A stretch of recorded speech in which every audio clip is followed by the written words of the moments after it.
성경적 상담.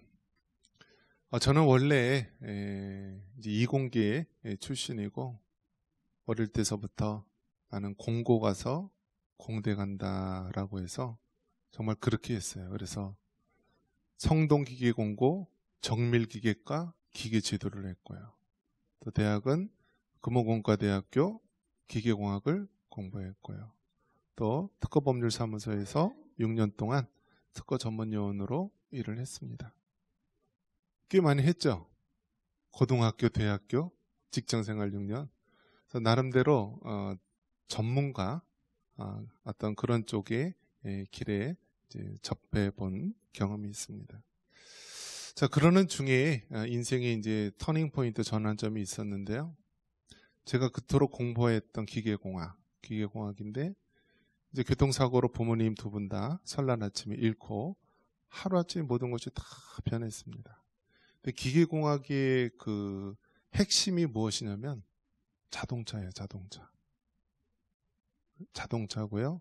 요즘에 이제 더 나아가서 기계공학의 꽃이 이제 항공기, 비행기고, 비행기 엔진, 가스터빈, 이것이 기계공학의 꽃인데 저 당시에는 기계공학의 꽃이 자동차였어요, 자동차. 그런데 제가 무슨 일을 겪었어요? 자동차로 사고 나서 부모님을 다 잃었어요. 더 이상 공부할 맛이 날까요? 참 인생의 딜레마예요, 딜레마. 그렇게 내가 어렸을 때부터 공부하고 하고 싶은 것이 기계공학이고 그리고 자동차에 대해서 관심이 있었지만 결국 그 자동차로 인하여서 나의 가장 사랑하는 분을 잃게 되었다는 것이 인생의 큰 딜레마예요.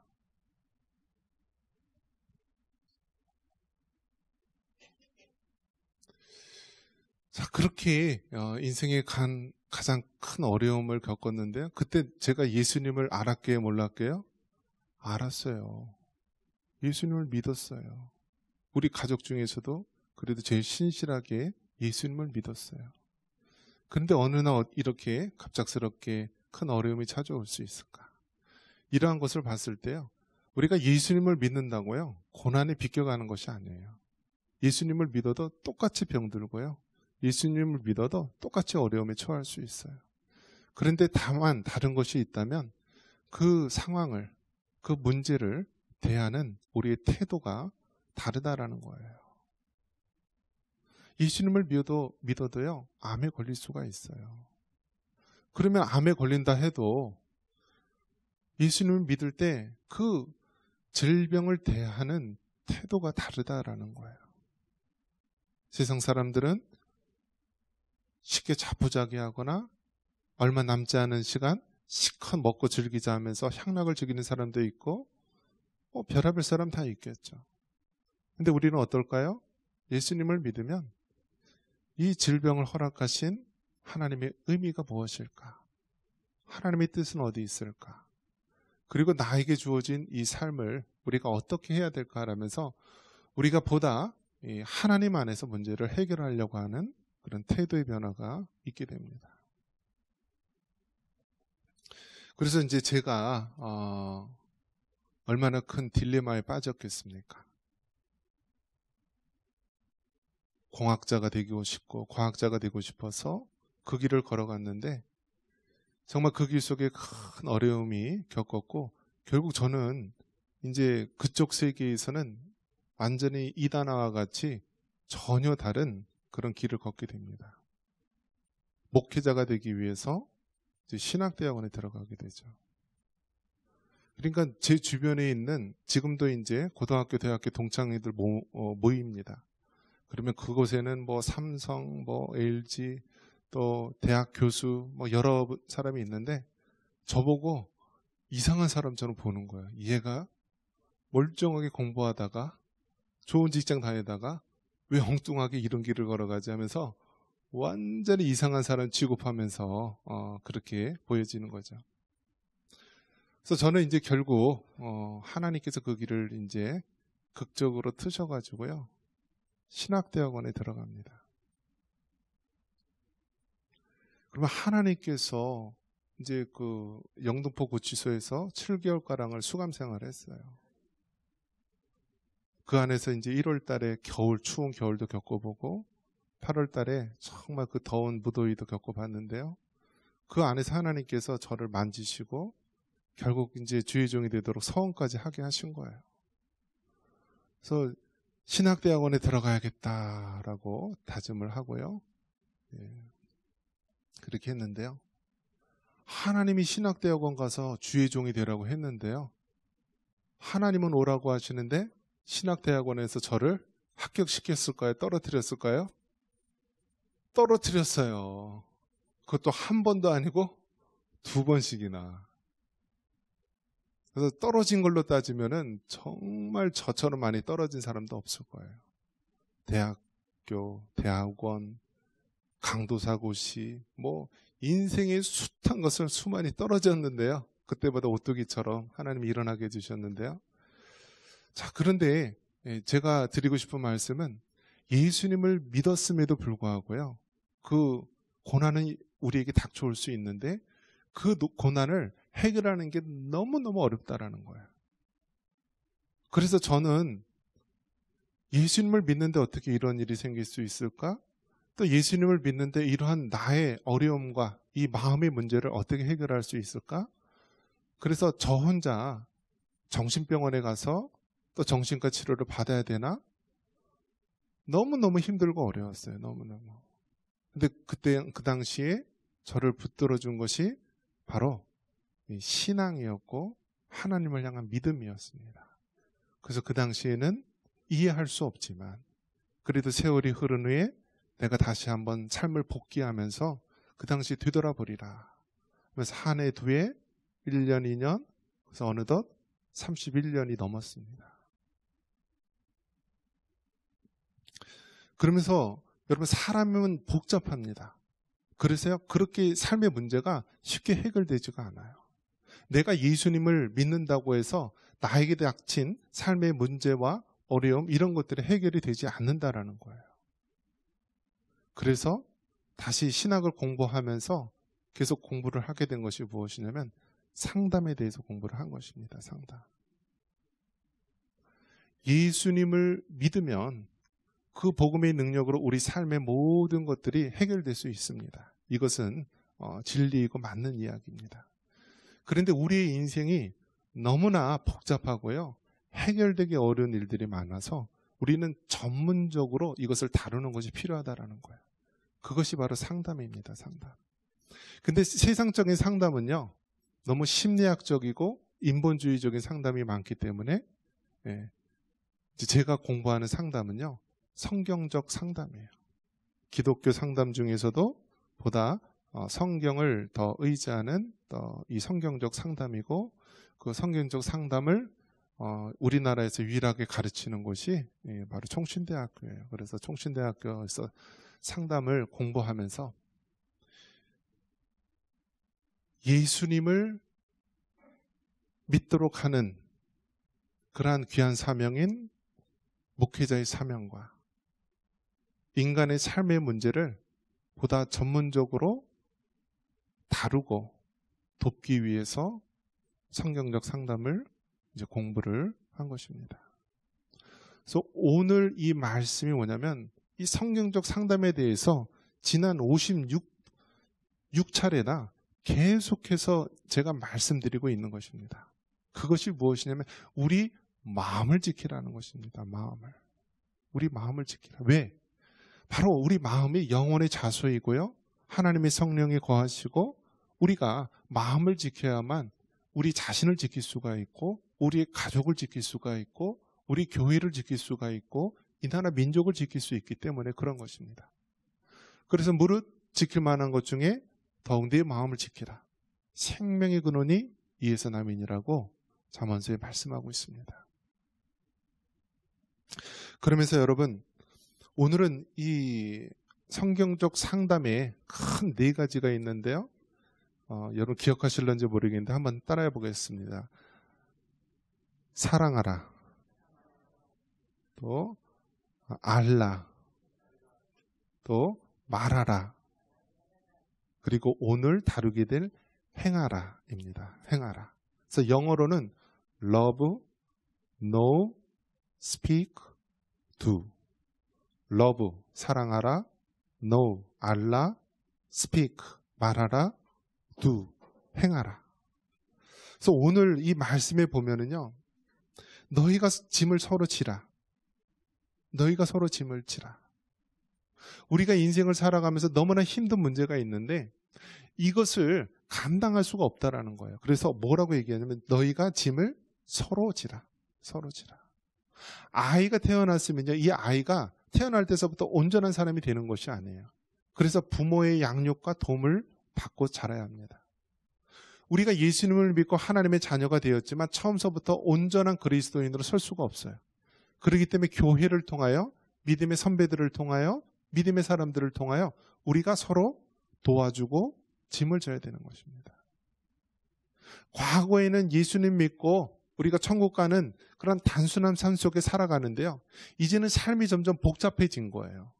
그렇기 때문에 이 복잡한 문제들을요, 보다 전문적으로 우리가 다루고 취급을 해야 되는 거예요. 그래서 우리가 성경적 상담도 공부하고 우리가 계속해서 이것들을 삶에 적용하는 것입니다. 그래서 오늘은 이 네 번째 단계인 행하라. 사람이 아무리 마음속으로 예수님을 믿고 내가 지난날의 잘못을 회개하고 그런다 할지라도 그것을 변화하고 삶 속에 적용하고 바뀌는 데는요, 쉽지 않다는 거예요.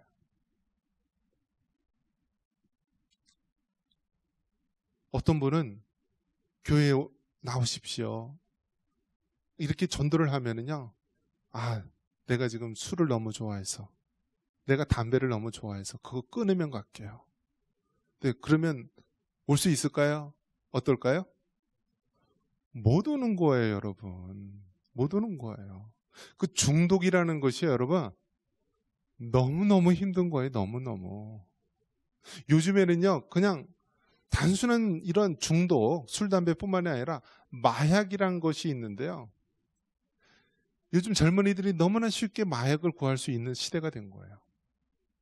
우리가 흔히 병원에 가면은 병원에서조차도 쉽게 마약성 약물을 접할 수가 있는 거예요. 그래서 요즘 젊은이들이요, 이 병원이나 정신과, 가정의학과 가면서 잠이 안 온다, 수면제를 달라, 또 너무나 막 이 공황장애로 힘들다, 약을 달라. 그래서 그 약들을 모아요. 모으는데 이 병원 저 병원 여기저기 다니면서 약을 모으면서요, 마약성 진통제라든지 뭐 마약성 어떤 그런 약물들을 계속해서 섭취를 하는 거예요. 불면증이 시달리니까 이 불면증 해결하기 위해서 또 마약성 그런 약물을 접하고요, 계속 끊임없이 하는 거예요. 요즘에 이 역사적으로 보면은요, 중국이 아편 전쟁에 의해서 완전히 그냥 영국이라든지 서구 세계에 중국이 멸망하고 넘어가지 않았습니까? 그래서 중국은요, 이 마약 사범들은요, 굉장히 엄격하게 다룬다라고 합니다. 뭐 사형도 나올 수 있고요, 굉장히 엄격하게 다룬다라고 합니다. 왜냐하면 이 마약, 아편에 대한 그런 피해 상황이 너무나 컸기 때문에 역사적으로 그렇게 한다라고 합니다. 근데 여러분, 지금 가장 사회적으로 문제가 되는 그러한 그 마약이 있는데요, 그 마약의 그 원재료를 가장 많이 생산하는 데가 어딘지 아십니까? 중국이라고 합니다. 중국에 요즘에는 마약을요, 이 화학 그러한 작용을 통해서 이 마약 그를 만드는데요, 그 원재료를 가장 많이 만드는 데가 중국이고요, 중국에서 전 세계를 향해서 우리나라도 마찬가지고 가장 많이 이 마약의 재료를 판매한다라고 합니다. 그래서 그 마약을 접하면은요, 그 마약이 요즘에 어느 정도냐면요, 젓가락으로 이 마약의 그 가루를 조금만 하면은요, 그 마약 작용이요, 얼마나 센지 그 사람이 실신하거나 때로는 그냥 어디 장애가 올 정도로 그렇게 강력한 마약이라고 합니다. 그래서 미국이나 이 해외에 가면은요, 이 지폐, 1달러라든지 이런 지폐에다가 마약 가루를 이렇게 살짝 묻힌대요. 그러면 사람이 얼씨구나 돈이다 하고 탁 만져서 그 돈을 짚는 순간 그 안에 강력한 마약 가루가 붙어 있어서 이거로 코로 문지르거나 눈에 하면은요, 그 사람이 그냥 그 자리에서 쓰러지거나 죽는 경우도 있대요. 그러니까 요즘의 마약은요, 상상을 초월하는 마약. 쌀알 한 톨만한 거로 사람을 죽일 수도 있고 여러 거 사람들을 괴롭힐 수 있는 마약. 그러한 마약들이 이제는 이 화학 그런 실험 이런 통을 통하여서요, 이 화학적으로 무한 생산을 하는 거예요. 그래서 그 생산하는 가장 많이 배출되는 데가 중국이고, 중국에서 과거에 아편 전쟁으로 당했듯이 이제는 역으로 서구를 향하여서 굉장히 많은 마약이 판매되고 있다라고 합니다. 물론 그 모든 과정들은 우리가 뉴스를 통해서 얼마든지 접하고 있는데요. 여러분에게 말씀드리고 싶은 것은 우리의 자녀들, 우리의 주변에 있는 사람들 너무나 쉽게 지금 마약을 접하면서 훨씬 심각하다라는 거예요. 그러면 그러한 문제 하나에 대해서 우리가 해결할 수 없다라는 거예요. 우리가 해결할 수가 없다. 여러분, 술 먹는 사람이 술 끊고 오는 건, 담배 피는 사람이 담배 끊고 오는 건, 심지어는 마약을 하는 사람이 마약을 끊는 건 우리 힘으로 할 수가 없어요. 할 수가 없어요. 마약 중독된 사람은요, 절대 가정에서 변화시킬 수가 없어요. 그래서 다 시설이나 교도소나 감호소에 있으면서 그곳에서 몇 년 동안 감옥에 갇혀서 차단시켜야만 간신히 끊을 수 있는, 그것도 그 이후에 나오면은 다시 재발할 수 있는 그런 가장 위험하고 어려운 것이 오늘날 이 상황이다라는 거예요. 그렇기 때문에 여러분, 오늘 말씀이 뭐냐면 그 한 사람의 변화를 위해서 너희가 서로 짐을 지라. 도와줘야 된다는 거예요. 신앙적으로 하나님 말씀으로 격려하고요. 그 영혼이 하나님 앞에 돌아올 수 있도록 끊임없이 관심과 기도를 하고요. 격려해주고 계속 그렇게 보살펴야 된다는 거예요. 자식을 키울 때는 너무나 먹고 살기 힘들어서 자식에 대해서 제대로 돌봐주지 못한 세대가 지금 우리 또 부모님 세대죠. 그러면 여러분 어떻게 해야 됩니까? 우리의 이 손주들을요, 할아버지 할머니들이 믿음으로 그들을 안고 키워줘야 된다라는 거예요. 학교에서도 이제는 관심이 없어요. 키울 수가 없어요. 학교에서도 선생님이 아이들 훈육을 할 수가 없어요. 어느 중학교 교사가요, 이 특수 옷을 입고 학교에 간다라고 합니다. 왜 그러냐고 했더니 이 중학생이들이요, 칼로 선생님을 찔러 죽인다고 해가지고요, 이 선생님이 두려워가지고 정상적으로 학교를 못 가서요, 그냥 이 특수옷, 칼에 찔리지 않는 이런 방탄 그런 조끼를 입고 학교에 간다라고 합니다. 그 이유가 뭐냐면 선생님이 아이들 훈육을 하는데요, 아이들이 그걸 듣기 싫다고 해서 그냥 칼로 찔러 죽인다고 하는 거예요. 요즘 세상이 이처럼 악하다라는 거예요. 이처럼 악한 세상 속에서 어떻게 사람을 변화시키고 어떻게 그 사람을 온전한 사람을 키울 수 있느냐? 세상에선 감당할 수가 없다라는 거예요. 오직 예수님 안에서, 오직 복음의 능력으로 가능한 것입니다.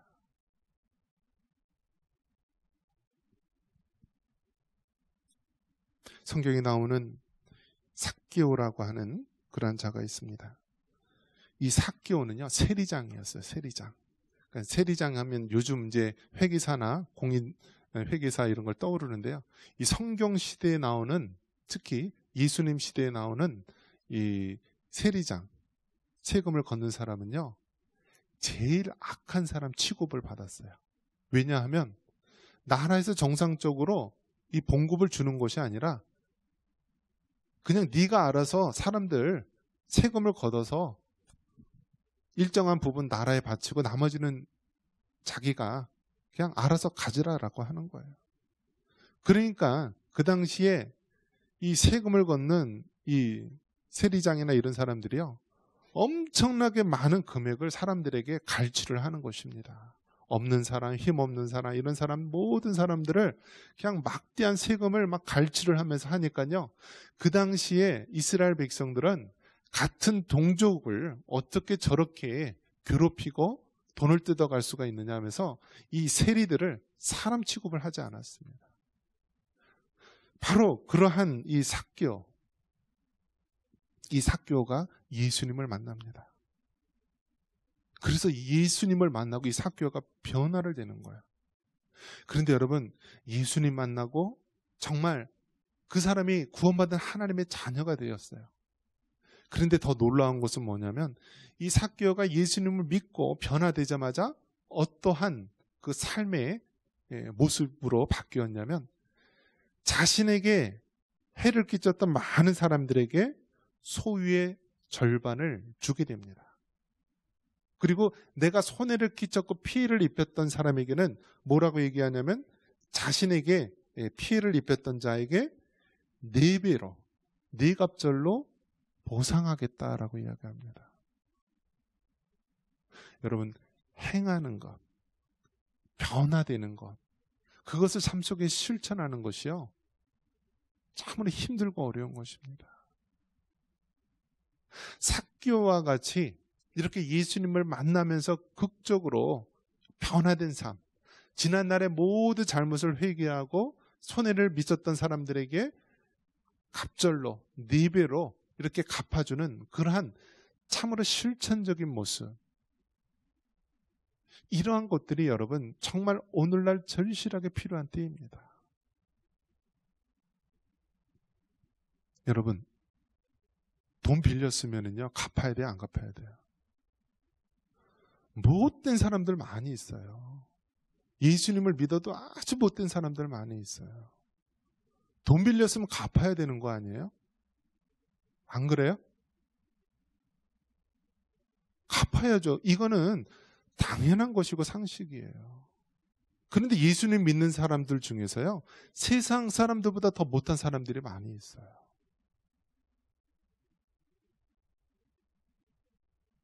그러면 이제 뒤집어서 생각을 해보는 거예요. 돈을 빌려줬어요. 받아야 돼, 안 받아야 돼요? 돈을 빌려줬어요. 받아야 돼요, 안 받아야 돼요? 빌려준 사람은요, 받을 거 생각하지 말고 빌려줘야 돼요. 왜 그것을 받으려고, 그 이자를 얼마 받으려고 그렇게 한 거예요? 그래서 여러분, 돈놀이 하면 안 돼요, 성경에서는. 돈 거래하면 안 돼요, 교회에서는. 돈을 빌려줬을 때는요, 못 받을 것까지 생각을 하고 빌려주세요. 그냥 주세요. 주면은 감사하고, 못 받아도 감수하고 하는 거예요. 교회에서 돈 거래하지 말라고 성경에 되어 있잖아요. 그렇게 되면 결국 돈 잃고 사람이 있잖아요. 그럼 그때 빌린 사람은요, 마땅히 갚으세요. 빌려준 사람은요, 그냥 뛸 거 생각하고 그냥 잊어버리세요.